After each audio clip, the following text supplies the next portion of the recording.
Hello everyone, welcome to GATE academy plus. पिछले class की बात करें तो पिछले क्लास में हम लोगों ने क्लासिफिकेशन ऑफ गियर करना स्टार्ट कर दिया था। मैंने स्टार्ट कर दिया था classification of gear.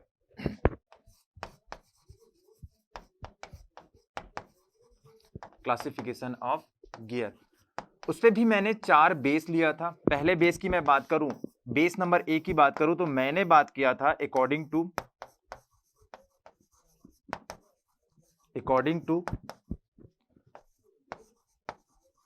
shafts connected to each other। ये वाला बेस मैंने स्टार्ट कर दिया था। इस पर भी मैं बात करूं तो एक मैंने टाइप लिया था कि मान लो कि बात मेरा 2 शाफ्ट है, दोनों यदि पैरेलल है तब की बात कर रहे हैं, पैरेलल है तब की बात कर रहे हैं। इस पे भी मैंने पहला टाइप लिया था जब शाफ्ट्स आर पैरेलल, ठीक है। और इस पे मैंने कुछ बातें कर दिया था कि भाई जब मैं बात करूं कि यदि शाफ्ट्स पैरेलल हैं, मतलब मान लो कि बाद मेरा पहला शाफ्ट है, दूसरा शाफ्ट है, दोनों पैरेलल हैं, तब की बात कर रहा हूं, तो मेरा किस किस टाइप का गियर हो सकता है उसके बारे में मैं चर्चा करना स्टार्ट कर दिया था। तो मैंने पाया था कि भाई 3 टाइप के हो सकते हैं, या फिर मैं बोलूं अच्छे टर्म में 2 टाइप के। पहला मैंने बोला था कि भाई स्पर गियर कैसे बनता है, मैंने आपको बता दिया था, बकायदा ये बताया था कि जनरेटिंग लाइन यदि मेरे पास है तो कैसे रिवॉल्व करूंगा तो मेरा स्पर गियर बनने वाला है, इसके बारे में चर्चा कर लिए थे। दूसरा मैंने बात किया था हेलिकल गियर के बारे में। हेलिकल गियर बड़े प्यार से समझे थे कि हेलिक्स एंगल कैसे बनता है, सिंपल सा मैंने बताया था। इसके एडवांटेज की बात करूं, डिसएडवांटेज की बात करूं, इसके एडवांटेज डिसएडवांटेज के बारे में हम लोगों ने चर्चा कर लिया था। साथ ही साथ एक और टाइप के गियर की बात किए थे जो कि था बेटा आपके पास हैरिंग बोन,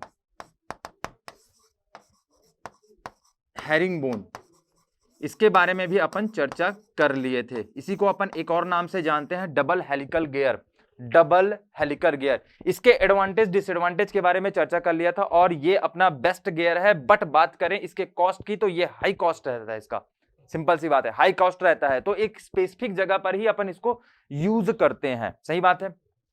अब मैंने आपको पिछले क्लास में बताया था कि मैं आपको एनिमेशन के थ्रू बताने वाला हूं कि भाई स्पर गियर कैसे दिखता है, हेलिकल गियर कैसे दिखता है, हेरिंगबोन गियर कैसे दिखता है। तो थोड़ा देखते हैं कि भाई एनिमेशन के थ्रू कि ये कैसे दिखता है। चलिए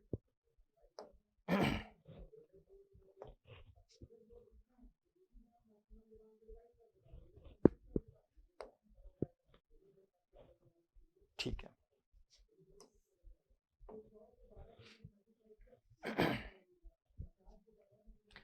ये है बेटा आपके पास स्पर गियर, ध्यान दीजिएगा, ये है स्पर गियर। देखिएगा ये मेरा गियर है, इसके मैं शाफ्ट की बात करूं तो यहां पर लगेगा, और इसके एक्सिस की बात करूं, शाफ्ट की एक्सिस की बात करूं तो यही रहेगा, ठीक है, ये वाला पोर्शन। और इसमें जो कट टिथ किया गया है इसके पैरेलल में किया गया है, देख रहे हो बेटा, ये एक्सिस है आपका, उसके पैरेलल पे कट टिथ किया गया है। तो इस टाइप के गियर को मैं सिंपल सा स्पर गियर बोलता हूं, ठीक है। और इसके मेटिंग गियर की बात करूं तो ये भी एक स्पर गियर है, क्योंकि इस पे यदि जो टीथ कट किया गया है वो भी parallel to the shaft, axis of shaft है। क्लियर सी बात है। तो ये अपना एक स्पर गियर है, ये इस टाइप का दिखता है, सही बात है। चलिए बात करते हैं, आगे बात करते हैं। अब देखते हैं हेलिकल गियर का एनिमेशन, ठीक है। मैं आपको दिखाने वाला हूं हेलिकल गियर का एनिमेशन।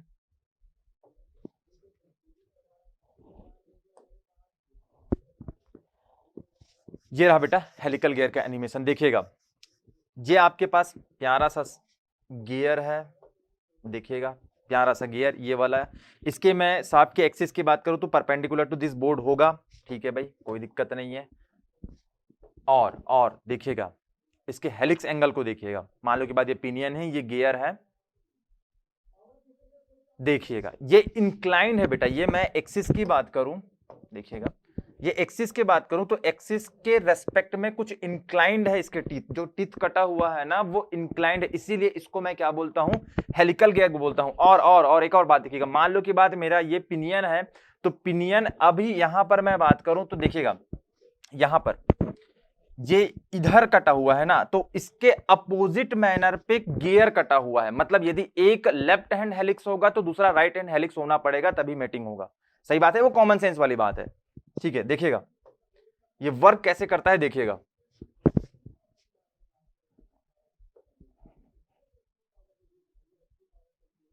शुरू में पॉइंट कांटेक्ट, फिर इंटरमीडिएट टाइम पर लाइन कांटेक्ट, फिर डिसएंगेजमेंट के टाइम पर फिर से पॉइंट कांटेक्ट होता है हेलिकल गियर पे, यहां पर यूज होता है।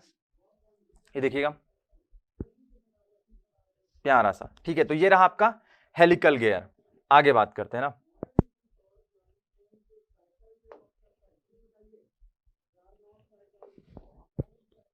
तीसरा बात करते हैं हेरिंगबोन गियर। ये कैसे दिखता है थोड़ा सा वीडियो से समझने की कोशिश करते हैं।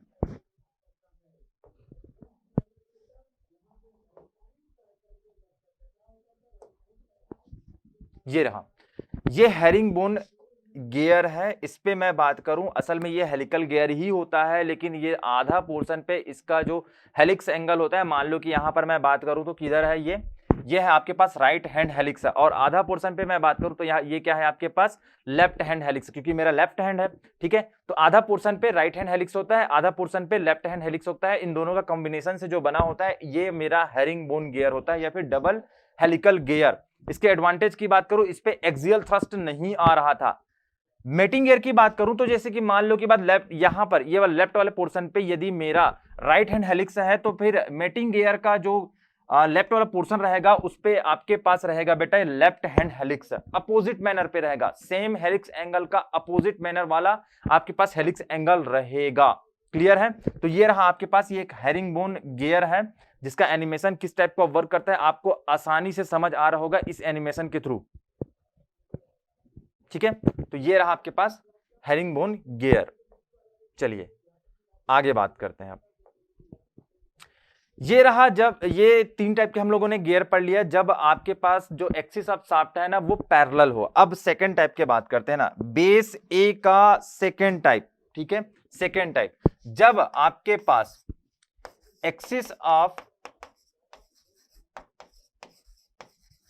शाफ्ट्स आर इंटरसेक्टिंग, पहले वाले केस पे पैरेलल था, अब इंटरसेक्टिंग यदि हो गया तब की केस पे बात कर रहे हैं, तो किस किस टाइप के गियर हो सकते हैं उसकी बात करते हैं। चलिए, तो प्यारा सा मैं दो एक्सिस ऑफ शाफ्ट बना लेता हूं। मान लो की बात, ये मेरा एक एक्सिस है पहले शाफ्ट का,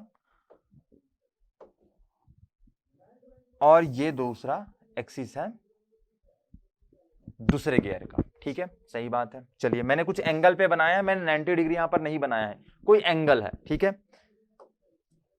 ये आगे चलकर कहीं पर इंटरसेक्ट करेगा, सही बात है। मान लो इस पॉइंट पर इंटरसेक्ट कर रहा है, ये मैं बात करूं, ये शाफ्ट 1 का एक्सिस है और ये शाफ्ट 2 का एक्सिस है, मैंने मान लिया है। चलिए, यहां तक तो क्लियर है। अब इसके जनरेटिंग लाइन की बात करूं तो वो भी ये इंटरसेक्टिंग पॉइंट से ही पास होगा और किसी एंगल से है। मान लो की बात, इसके जनरेटिंग लाइन की बात करूं तो ये इसका जनरेटिंग लाइन है, ठीक है। जनरेटिंग लाइन, इसको मैं क्या बोल रहा हूं, जनरेटिंग लाइन, जिसको मैं रिवॉल्व करूंगा किसी शाफ्ट के एक्सिस के अबाउट, तो ये एक सॉलिड चीज देगा, ठीक है, जिसपे मैं यदि टीथ कट करूंगा तो मेरा गियर बनने वाला है। बात सही है। चलिए, मैं काम करता हूं, एक्सिस ऑफ शाफ्ट 1 के अबाउट इसको रिवॉल्व कर देता हूं, तो मुझे कुछ इस टाइप का मिलेगा, एक सॉलिड मिलेगा।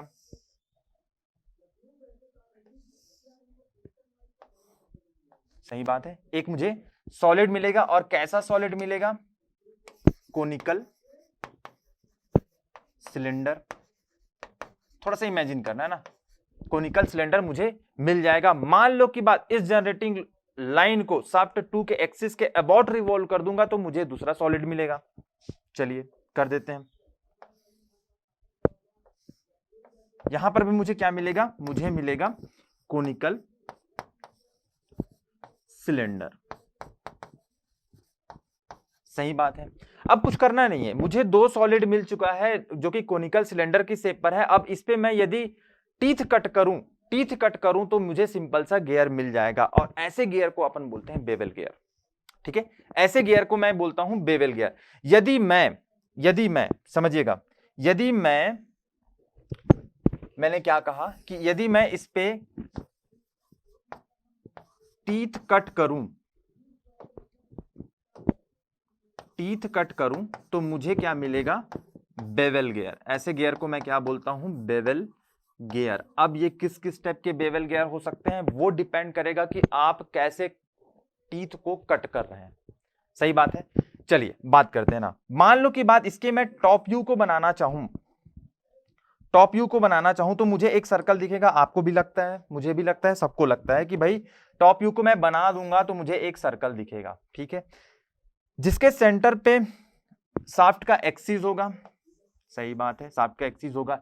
यदि मैं टीथ कट कर रहा हूं इस मैनर पे कि भाई ये जो टीथ है ना वो स्ट्रेट लाइन पर दिखे, इस टाइप का ये मैं कट कर रहा हूं, तो इस टाइप के गियर को मैं बोलता हूं, क्योंकि मैंने स्ट्रेट कट किया है इसलिए मैं इसको बोलूंगा straight, straight bevel gear. Simple सा, स्ट्रेट कट किया है इसलिए मैं इसको क्या बोलूंगा, स्ट्रेट बेवल गियर, ठीक है। और यदि मैं इसको इंक्लाइंड करके कट करूंगा तो मैं क्या बोलूंगा, इंक्लाइंड बेवल गियर। यदि सुनिएगा, टॉप व्यू कैसा दिखेगा मुझे इसका, ये इस टाइप का, ठीक है। इसके सेंटर पे मैं बात करूं तो मुझे एक्सिस मिलेगा, ठीक है, सही बात है। और यदि इस पे मैं इंक्लाइंड करके कट करूं, इंक्लाइंड कैसे करूंगा, मैं थोड़ा सा ना कर्वेचर पे इस टाइप का मैं कट करूं तो मुझे दिखने वाला है, तो मुझे मिलेगा इंक्लाइंड, इंक्लाइंड बेवल गियर, ठीक है। चलिए देखिएगा, स्ट्रेट कट किए तो straight bevel gear, incline cut किए तो इंक्लाइन बेवल गियर, मतलब अपन दो टाइप से अभी बेवल गियर देख सकते हैं, ठीक है भाई, सिंपल सी बात है। अब आगे बात करते हैं ना, तो स्ट्रेट बेवल गियर कैसे होता है थोड़ा सा देख लेते हैं एनिमेशन के थ्रू।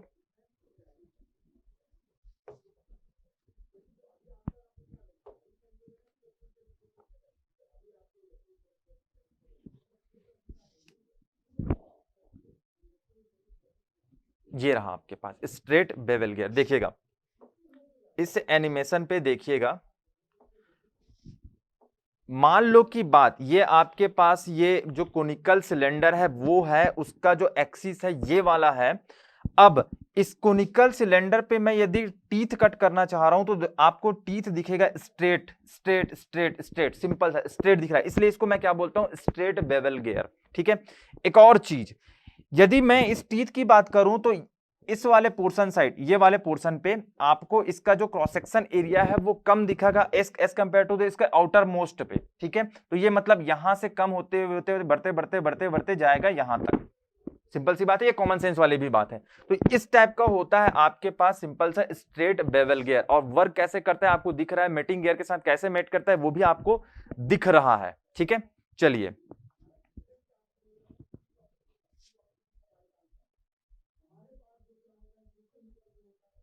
अब इसके एडवांटेज और डिसएडवांटेज के बारे में अपन बात कर लेते हैं, अलग अलग व्यू से दिख रहा है आपको और अच्छे से समझ आए, ताकि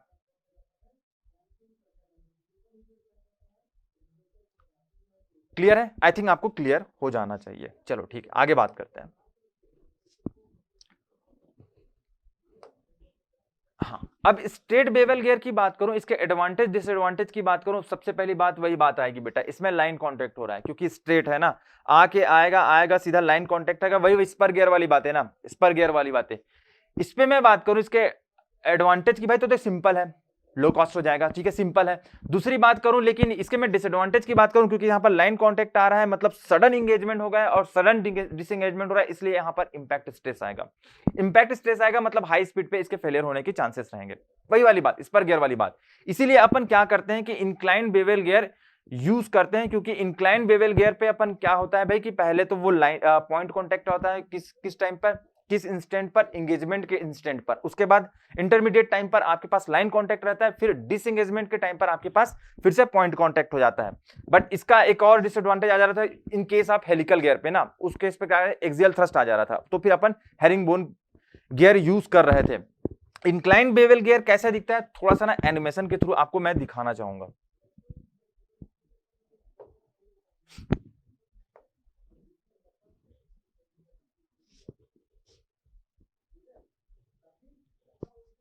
ये देखिएगा,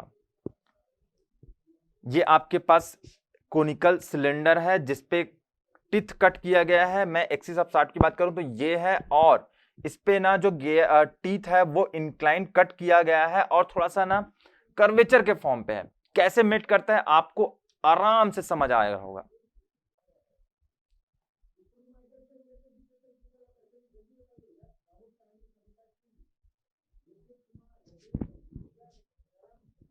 ठीक है, आसानी से समझ आ रहा होगा। चलिए आगे बात करते हैं ना। तो ये रहा बेटा आपके पास इंक्लाइंड बेवल गियर। आगे बात करते हैं ना। एक और टाइप का गियर होता है जिसको अपन बोलते हैं जीरोल बेवल गियर। जीरोल बेवल गियर ये बला है क्या, थोड़ा सा देखते हैं। अभी मैंने आपको बताया कि मैं मान लो कि बात स्ट्रेट बेवल गियर के टॉप व्यू की बात करूं तो आपको ना एक स्टेप का शेप मिलेगा, सॉरी,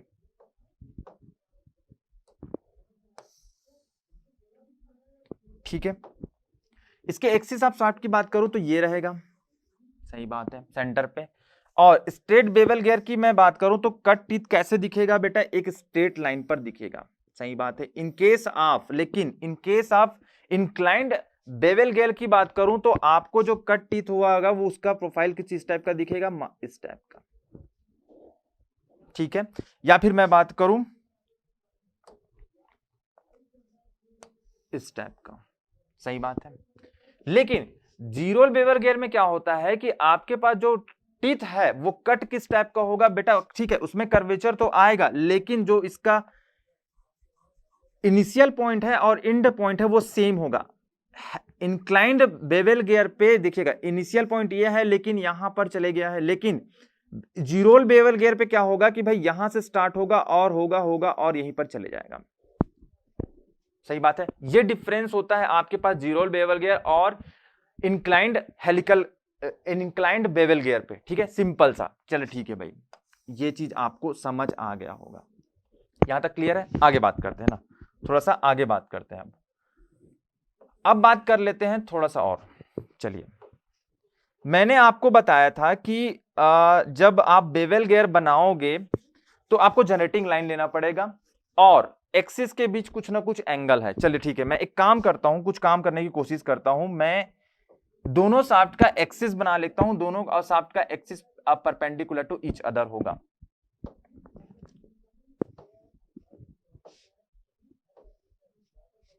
ठीक है, मान लो कि बात ये शाफ्ट 1 का एक्सिस है और ये दूसरे शाफ्ट का एक्सिस है। पहली बात, क्या ये दोनों इंटरसेक्टिंग है, बिल्कुल है, और दोनों 90 डिग्री पर है। चलिए ठीक है भाई, अब मैंने काम किया है कि मैंने एक जनरेटिंग लाइन बनाया है जो कि भाई इंक्लाइंड है दोनों शाफ्ट से। ये मान लो कि बात जनरेटिंग लाइन है जो कि ये इंटरसेक्टिंग पॉइंट से पास होता है, सही बात है। ये एंगल कुछ है, मान लो कि बात फाई है और ये एंगल साई है, कुछ है, ठीक है, लेकिन ये 45 नहीं है, 45 नहीं है। अब मुझे क्या करना है, गियर बनाना है। कौन सा गियर, बेवल गियर। तो कुछ नहीं करना पड़ेगा, शाफ्ट के एक्सिस के अबाउट मुझे रोटेट कर देना है जिससे मुझे एक सॉलिड मिलेगा। चलिए भाई देखते हैं, मैं यदि इस एक्सिस के अबाउट इसको रोटेट कर दूंगा तो भाई मुझे कुछ इस टाइप का सॉलिड मिलने वाला है, सही बात है। ये मान लो कि बात शाफ्ट 2 है और ये मान लो कि बात शाफ्ट 1 है, तब की बात कर रहा हूं।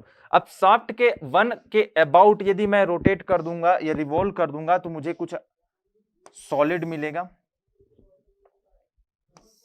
जो कि कुछ इस टाइप का होगा, सही बात है। ये आपके पास कोनिकल सिलेंडर है, कोनिकल सिलेंडर है, और यहां पर मैं बात करूं तो ये भी एक कोनिकल सिलेंडर है। अब इसमें मैं यदि टूथ कट कर दूं तो मुझे बेवल गियर मिल जाएगा, सिंपल सा। ये एक सिचुएशन है। दूसरे सिचुएशन की मैं बात करूं, उस केस पर भी यदि मैं एक्सिस ऑफ शाफ्ट बात करूं तो दोनों परपेंडिकुलर है, मान लो की बात। चलो ठीक है, बना लेते हैं।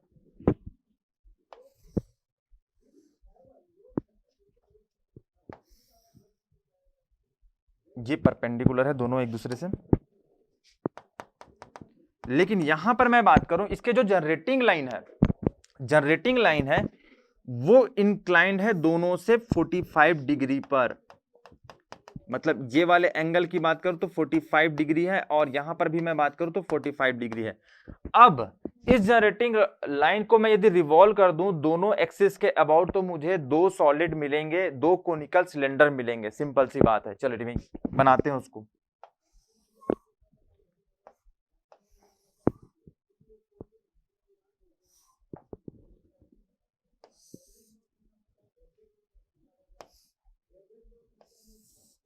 दो सिलेंडर कोनिकल सिलेंडर मुझे प्राप्त होंगे। और क्या आपको ऐसा नहीं लगता क्योंकि ये 45 डिग्री है इसीलिए दोनों जो आपके पास जो कोनिकल सिलेंडर है वो आइडेंटिकल होंगे? बिल्कुल होंगे बेटा, बिल्कुल होंगे। ये दोनों कोनिकल सिलेंडर आइडेंटिकल होंगे और यदि मैं इस पे टीथ कट करना चाहूंगा तो मुझे मिल जाएगा एक बेवल गियर। एक बेवल गियर मुझे मिल जाएगा। सही बात है, दोनों आइडेंटिकल है। ये दोनों गियर की मैं बात करूं तो दोनों आइडेंटिकल है, आइडेंटिकल है। और इसके मैं यदि एंगुलर वेलोसिटी की बात करूं, मान लो कि बात इसका एंगुलर वेलोसिटी ओमेगा 1 है और इसका ओमेगा 2 है, तब की बात करता हूं तो भाई आपको ऐसा नहीं लगता कि भाई यदि इसका एंगुलर वेलोसिटी ओमेगा 1 है और इसका ओमेगा 2 है तो दोनों गियर का एंगुलर वेलोसिटी सेम होगा, मतलब omega 1 is equal to omega 2 बिल्कुल होगा। और थर्ड, इनके रेशियो की बात करूं तो ओमेगा 1 अपॉन ओमेगा 2 की बात करूं तो इज इक्वल टू 1 होगा। सही बात है। तो ऐसे गियर को एक स्पेसिफिक नेम दे दिया गया है और ऐसे गियर को मैं बोलता हूं माइट्रे गियर। माइट्रे गियर। तो माइट्रे गियर का जब भी आपको क्वेश्चन आएगा तो भाई पूछा जाएगा कि भाई इसके एंगुलर वेलोसिटी का रेशियो क्या होगा, तो आप बता दोगे 1 होगा। सही बात है, दोनों आइडेंटिकल होते हैं, कोई दिक्कत नहीं है। तो भाई काम क्या आता है? काम क्या आता है? कुछ नहीं, आपको दिख भी रहा है। मान लो कि बात इस एक्सिस को मैं वाई एक्सिस बोलूं और इस एक्सिस को मैं एक्स एक्सिस की बोलूं, तो भाई मान लो कि बात ये मेरा ड्राइवर गियर है, ड्राइवर गियर है और ये मेरा ड्रिवन गियर है। तो आपको दिख रहा है कि ये मान लो कि बात y एक्सिस के अबाउट रोटेट कर रहा है ओमेगा 1 एंगुलर वेलोसिटी से, तो आपको आउटपुट पे कहां मिलेगा? x एक्सिस के about rotation omega 2 angular velocity, मतलब डायरेक्शन चेंज हो गया, 90 डिग्री पर डायरेक्शन चेंज हो गया। और एक और बात, इन दोनों शाफ्ट के बीच का एंगल कितना है? 90 डिग्री है, ये भी आप याद रखिएगा। सही बात है। तो ये रहता है आपके पास माइट्रे गियर। कैसे दिखता है थोड़ा सा दिखाऊं?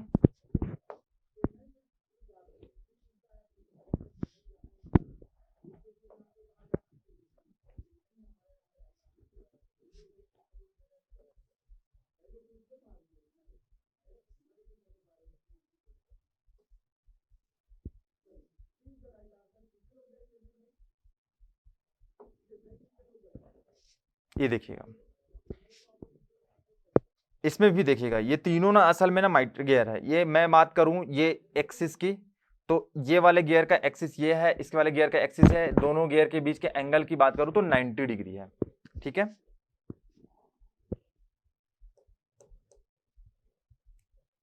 यहां पर देखिएगा,